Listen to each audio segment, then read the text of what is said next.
Dan lebah sendiri itu sebenarnya membutuhkan 3 hal yang perlu disiapkan, yaitu sumber neporea kita sebutnya. Neporea itu dari singkatan nektar, sumber nektar, tanaman yang mengandung nektar, cairan manis yang dihasilkan oleh tanaman, baik dari bunga maupun dari bagian dari tanaman. Kemudian neporea, po-nya adalah polen, jadi sumber polen itu sebagai protein nabatinya dari lebah sendiri untuk perkembangan koloni itu sendiri. Re-nya itu adalah resin itu adalah getah dari tanaman nanti untuk pembuatan propolis lebah yang memang itu dibutuhkan oleh lebah itu sendiri untuk pertahanan dari koloni itu sendiri. Kemudian A itu adalah air, jadi sumber air. Jadi keempat ini pokok utama kalau kita mau budidaya lebah.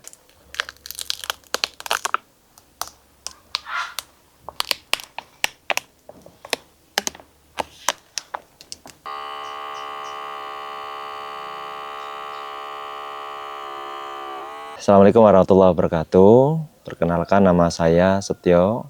Alamat saya ada di Dusun Wanujoyo Kidul, tepatnya di RT 4 untuk desanya Sri Martani, termasuk dalam Kabupaten Bantul, paling timur. Dan usaha saya adalah budidaya madu, terutama budidaya madu lanceng atau lebah lanceng.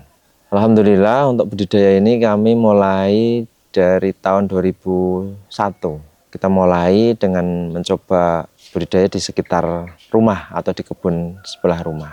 Madu lanceng ini dari lebah yang tidak bersengat, jadi aman kalau kita pelihara di sekitar pemukiman atau di dekat dengan perkampungan. Berbeda dengan lebah yang bersengat, yang sejenis Apis mellifera, Apis cerana, dan itu berbahaya. Tapi dengan kita budidaya lebah tanpa sengat atau stingless bee ini, itu aman untuk dipelihara. Kalau budidaya lebah ini sebenarnya berawal dari kegalauan untuk mendapatkan madu yang murni dan tidak. Karena saya pernah mendapatkan madu lanceng yang indikasinya itu adalah bukan madu lanceng tapi madu buatan. Ketika saya coba untuk budidaya sendiri, ternyata kok rasanya berbeda. Nah, dari situ tertarik untuk memulai usaha budidaya lebah lanceng ini. Kemudian untuk awal mulanya sebenarnya mulai dengan modal sedikit sih. Kita dari tiga koloni, itu membutuhkan modal sekitar 2,5 juta. Untuk budidaya lebah sebenarnya gampang-gampang susah. Kalau gampangnya kita tidak perlu memberi makan secara langsung, seperti halnya kita budidaya atau ternak hewan yang lainnya. Kalau kambing kita harus ngarit, sapi dan sebagainya, kemudian ayam kita harus ngasih makan. Kalau ini kita tidak perlu memberi makan secara langsung, kita cukup menaruh di tempat yang kita sediakan, kemudian dia mencari makanan sendiri. Nah, kemudian sulitnya sebenarnya bukan sulit sih, tapi ada proses yang memang harus disiapkan dulu ketika kita mau budidaya lebah. Ada beberapa hal yang perlu disiapkan, termasuk lingkungan atau vegetasi yang disiapkan terlebih dahulu. Seperti halnya ada di sekitar kami ini, kita melakukan penanaman pakan atau sumber nektar. Dan lebah sendiri itu sebenarnya membutuhkan 3 hal yang perlu disiapkan, yaitu sumber neporea kita sebutnya. Neporea itu dari singkatan nektar, sumber nektar, tanaman yang mengandung nektar, cairan manis yang dihasilkan oleh tanaman, baik dari bunga maupun dari bagian dari tanaman. Kemudian neporea, po-nya adalah polen, jadi sumber polen itu sebagai protein nabatinya dari lebah sendiri untuk perkembangan koloni itu sendiri.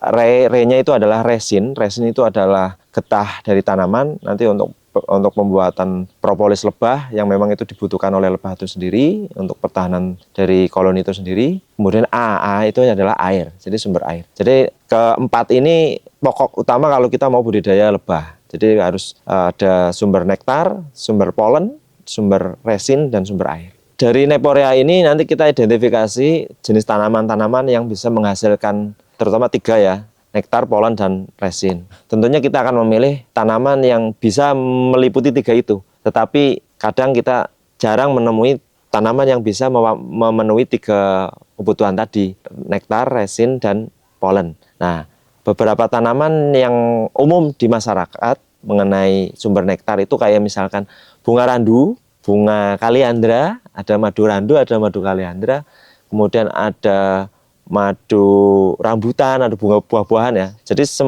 kebanyakan buah itu menghasilkan nektar, pohon buah. Nah, akan tetapi karena buah itu tahunan atau musiman berbuahnya, jadi tidak bisa diandalkan untuk produksi terus-menerus. Oleh karena itu kita butuh tanaman seperti misalkan dombea, ada tongkeng sayur, ada kaliandra pagoda. Nah, itu bisa tahunan. Maksudnya setiap saat bisa berbunga seperti air mata pengantin juga. Kemudian polen sebagian banyak tanaman itu menghasilkan. Jadi benang sarinya tanaman. Nah, kemudian resin itu tanaman yang menghasilkan getah seperti pohon nangka, ya, ada mangga juga itu menghasilkan resin dan beberapa pohon lainnya seperti pohon sukun, ya, itu menghasilkan getah. Dalam satu tempat untuk budidaya, idealnya ada itu semuanya. Apabila tidak, nanti satu produktivitas mungkin terganggu, baik produktivitas madu maupun produktivitas koloni atau pertumbuhan dari koloni. Mungkin menghasilkan madu banyak, tetapi koloninya nanti mungkin tidak sehat kalau polennya tidak ada atau resinnya tidak ada. Nanti yang dikalahkan adalah koloninya. Kalau rumah lanceng ini kita ngambil dari kayu ya, kayu alami yang itu nanti dilubangin. Nanti di situ bisa tempat untuk nyaman untuk mereka berkembang biak, tetapi kita modifikasi di atasnya itu dibuatkan topping, semacam topping atau kotak topping. Harapannya nanti madu dan koloni itu terpisah. Koloninya di bawah, madunya di atas. Sehingga harapannya kita panen itu mudah. Untuk panen sebenarnya tergantung dari musim dan jenis tanaman yang sedang berbunga. Kalau musim kemarau atau musim berbunga yang saat ini, satu koloni ini pernah kita mencapai produktivitas satu koloni ini sekitar 1 liter. Itu dalam waktu 1,5 sampai 2 bulan. Tapi kalau misalnya sedang paceklik, ya paling kita dapatkan cuma seperempat liter atau satu botol 250 ml ya. Jadi untuk kelebihan madu lanceng ini, dia berbeda dengan madu yang biasa. Kalau madu biasa itu cenderung manis ya, kalau ini cenderung asam. Dia tingkat keasamannya bisa sampai 40%. Nah, tetapi dia mempunyai kandungan antioksidan yang cukup tinggi, oleh karena itu dia bagus untuk anti kanker.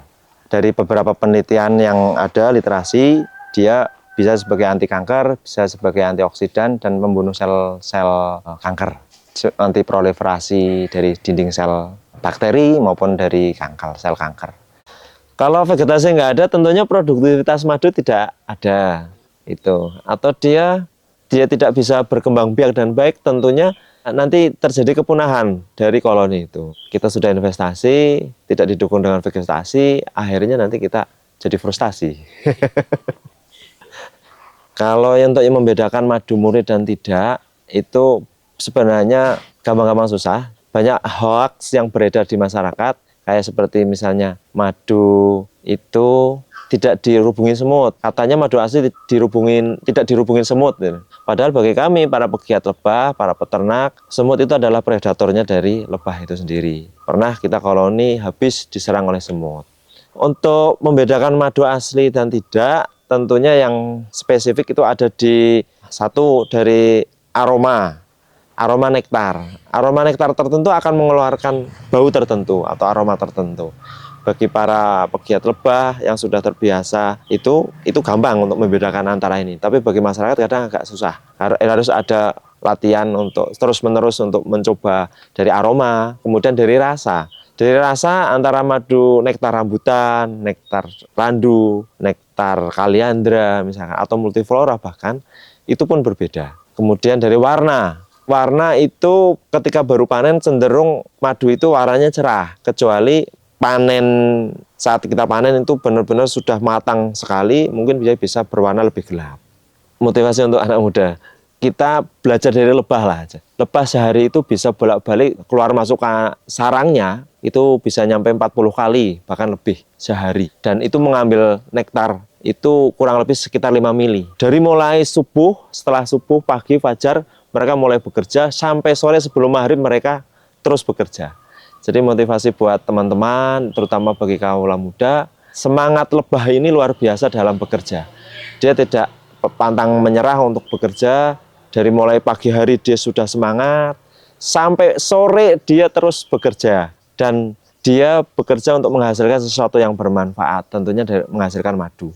dan dia tidak mengambil sesuatu yang tidak bermanfaat. Dia selalu mengambil nektar sebagai sumber madu dan itu akan bermanfaat bagi orang lain. Jadi teruslah berkarya, nanti akan menghasilkan satu karya dan tentunya itu akan menjadi punya nilai value kebermanfaat bagi sesama manusia.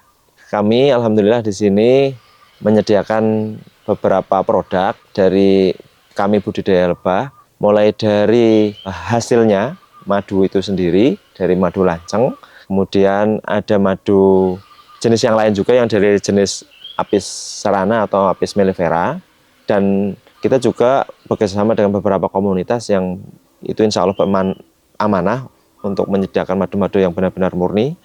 Kemudian kami juga menyediakan turunan dari produk-produk lebah seperti madu, kemudian ada propolis, ada polen, kemudian kita juga menyediakan koloni. Misalnya ada teman-teman yang membutuhkan koloni untuk budidaya, kita siapkan koloninya, dan kita juga menyiapkan atau mendampingi para pembudidaya, misalkan mau mengembangkannya, kami juga bisa menyediakan layanan untuk pelatihan budidaya khususnya lebah lanceng, dan kita dampingi sampai berhasil untuk memanennya dan bisa mengembangkannya. Masih WhatsApp, kemudian Facebook, paling Facebook mandiri, nama Facebooknya Setio Adiwinarno, kemudian atau fanspage-nya ada, saya ada di Madu Kenari. Untuk nomor HP saya di 0857 1603 4848. Pesan untuk Agrotech terus berkarya menghasilkan konten-konten yang bermanfaat untuk semua makhluk yang ada di bumi ini.